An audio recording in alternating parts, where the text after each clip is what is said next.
We are here in Kyiv to conduct our 5th Future of Freedom consultation. It's a regional program of Friedrich-Naumann Foundation for Freedom in Southeast and East Europe. And this year's topic is how to innovate the promotion of freedom.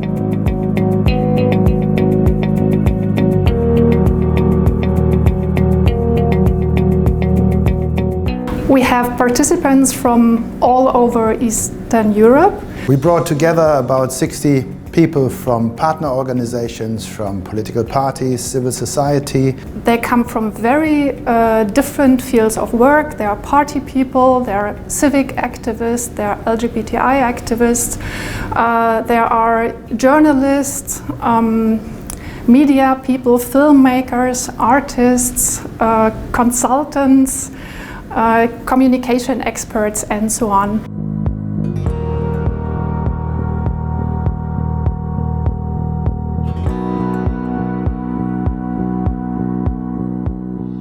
I would say two main goals. One is to learn from our partner organizations what are they proud of and what has worked in the context of their societies. And the second one, exposing people to more participatory methods of engagement to show them the value of active engagement instead of being passive listeners and consumers of liberal messages, becoming, let's say, actively engaged in conversations about those issues and those values.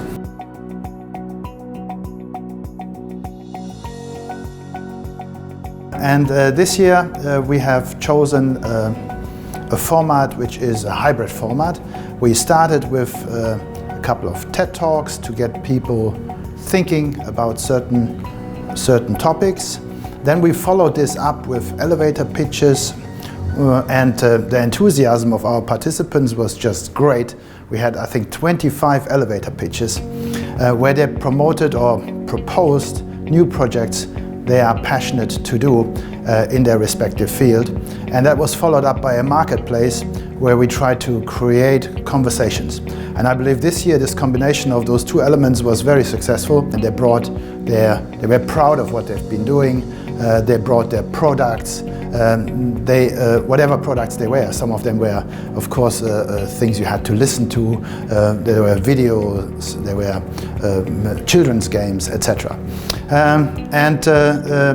Then we joined the group with alumni from our work in Ukraine to expose them to an open format, an open space where we ask the same question, how to innovate the promotion of freedom. We try to showcase, let's say, examples which we think are guiding or could be emulated by others. So that's why we have a kind of a selection, experiences from political parties where we think, oh, this is a very innovative approach, from civil society organizations, think tanks, or people working on selected issues. And the creativity of our partners is just amazing. So we just have to keep on enabling them to be such creative people. And this only works if you allow them to experiment, if you reward, let's say, innovative ideas and approaches, and encourage them to continue. So there is a richness, of results, of impact, which we can harvest and bring to fruition. But important is the networking aspect, that we connect people, let's say, from very different backgrounds and different experiences with each other across countries, and hopefully in the future also maybe across regions at times.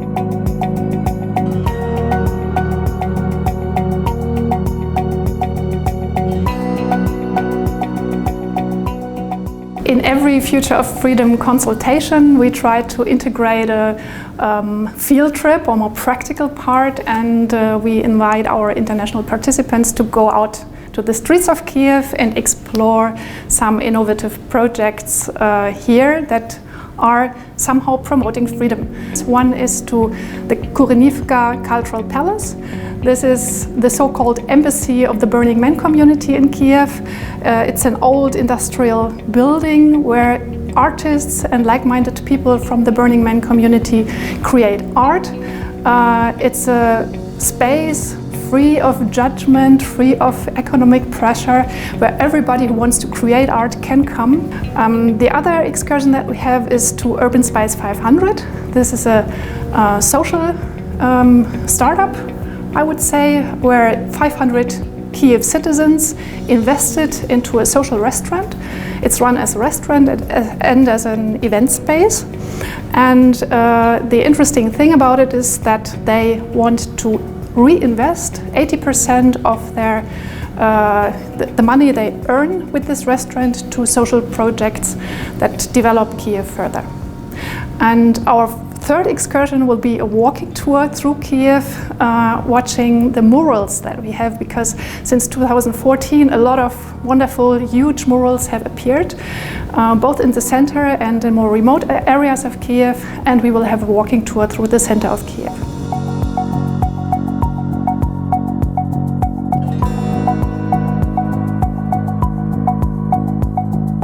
What is very important for us in the future is not to engage only cognitive ways of dealing with issues, but also the emotional part.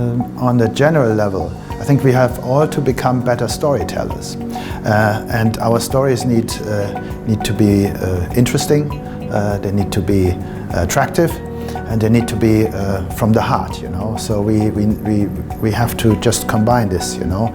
Let's say the theoretical part of what our values are and translate this into concrete language in stories which speak to people, where people feel that they are in that story, or their story is being told, or that their hearts are being touched by these stories. And so we have all to become better storytellers.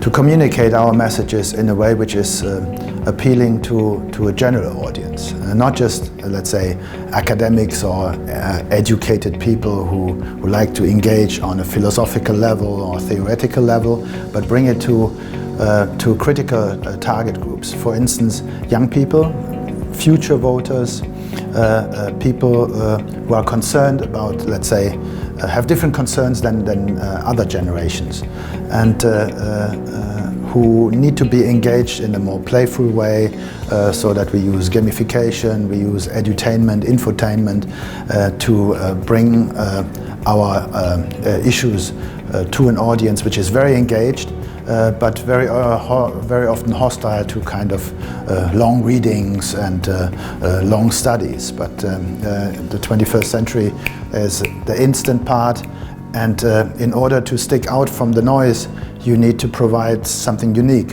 which basically can tap into the passion of people.